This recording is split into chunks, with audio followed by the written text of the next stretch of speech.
Good morning, children, and welcome to my new class. So, let us resume from where we had left. We were doing this the last class, and we have already seen how a young boy, a small boy named Franz, is going to school, and when he reaches school, he finds out some strange things, like his teacher wearing his best clothes that day, some of the old people of the village sitting at the back benches, his teacher being very polite with him. So let us read on. So, from paragraph number 30. My last class in French, and I barely knew how to write, so I should never learn. How angry I was with myself because of the time I had wasted, the lessons I had missed, looking for nests or sliding on the saw. My books, which only a moment before I thought so tiresome, so heavy to carry, my grammar, my sacred history, seemed to me now like old friends, from whom I should be terribly grieved to part. And it was the same about Monsieur Hamel. The thought that he was going away, that I should never see him again, made me forget the punishments, the blows with the ruler. So now here this young boy Franz is feeling very bad, and what he thinks is that why he never paid attention to the classes, why he never studied. Now he's regretting it, and the books which he always felt were so tiresome and so burdensome, and today he feels that the books are his best friends. Poor man! It was in honor of that last lesson that he had put on his fine Sunday clothes, and I understood now why those old people from the village were sitting at the end of the room. It seemed to me that they regretted not having come oftener to the school. So here also he identifies the same feeling in those old people of the village who are sitting at the back benches. They had come there to pay their tribute to M. Hamel. It was also a way of thanking our teacher for his 40 years of faithful service and of paying the respects to the fatherland which was vanishing. So, here, what fatherland are they talking about? Here, they are talking about the culture that they were going to lose. I was at that point in my reflections when I heard my name called. It was my turn to recite. What would I not have given to be able to say that famous rule about participles in a loud, distinct voice without a slip? But I got mixed up at the first words and I stood there with a full heart, afraid to raise my head. So he was asked to recite a rule from the participles, and Franz was not able to do that. So he felt very bad. I heard Monsieur Hamel speaking to me. I won't scold you, my little Franz. You must be punished enough. That is the way it goes. Every day we say to ourselves, sure, I have time, I'll learn tomorrow. And then you see what happens. What you claim to be French, and you can neither speak nor write your language.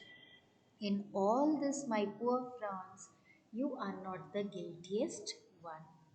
So here the teacher does not scold him. And what does he say? That I am not going to scold you, little Franz, but I am not going to punish you also. We always feel that, okay, leave it today, I'll do it tomorrow, I'll do it tomorrow. But in that way, we go on wasting so much time. And suddenly, see what had happened? Their country, their state was overtaken by some other country, and their language was completely changed. Your parents haven't been careful enough to see that you were educated. They preferred to send you to work in the fields or in the factories in order to have a few more sows. Now, here, sows refers to small amounts of money. And have I nothing to reproach myself for? What do you mean by the word reproach? Here, reproach means blame and criticize when a people falls into the servitude. Have I not often made you water my garden instead of studying? So he says that he also blames himself for his behavior of neglecting the children. Then, passing from one thing to another, Monsieur Hamel began to talk to us about the French language, saying that it was the most beautiful language in the world, that we must always retain it among ourselves and never forget it. Because when a people falls into servitude, so long as it clings to its language, it is as if it held the key to its prison. Now, what is he trying to tell here? He is trying to tell us that our mother tongue, our own language, is always very important because it is like a key to the prison. When the lesson was at the end, we passed to writing. Now was their writing session. For that day, Mr. Hamel had prepared some entirely new cards with examples, on which was written France, I'll say, France, I'll say. They were like little flags waving all about the class. You should have seen how hard we all worked and how silent it was. On the roof of the schoolhouse, what do you mean by roof? The ceiling above the roof. Pigeons cooed in low tones, and I said to myself as I listened to them, I wonder if they're going to compel them to sing in German too. So, this small child has a great doubt, and he thinks that if the Germans have overtaken our country, our state, they are asking us to leave our mother tongue French and learn German. Will they ask the pigeons also to coo in the German language? From time to time, when I raised my eyes from my paper, I saw Monsieur Hamel sitting in his chair and staring at the objects about him. For 40 years, he had been there in the same place with his class just as it was. What a heart rending thing it must have been for him to leave all those things, indeed, to leave the province forever.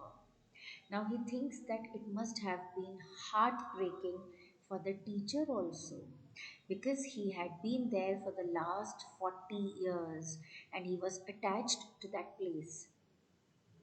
However, he had the courage to keep the class to the end.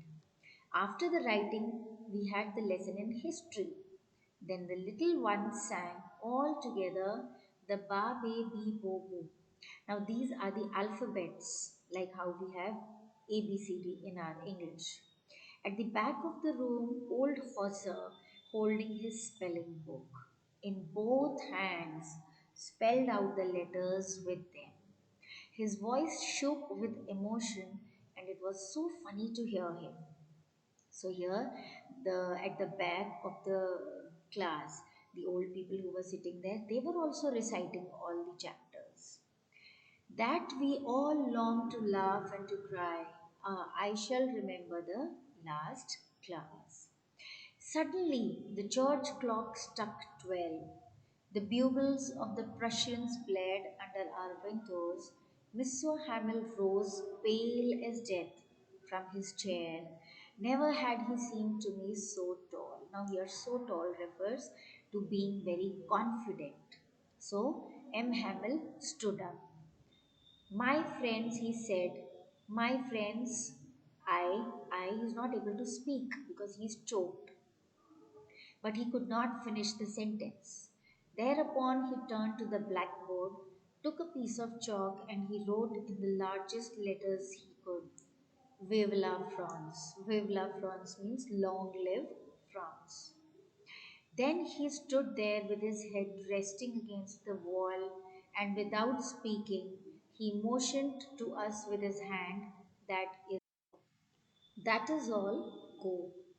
Now, here this tells us about the state of Monsieur Hamel, who is heartbroken at the thought of leaving that place because he had been there for the last 40 years.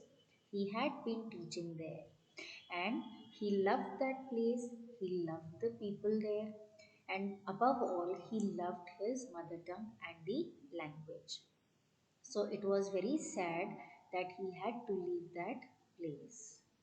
So this is about this chapter. I hope you all have understood it. Please go through the chapter very nicely. Read all the word meanings also wherever you have a doubt. Go through the word meanings and then you'll be able to understand the chapter in a better way. So have a nice day and keep learning.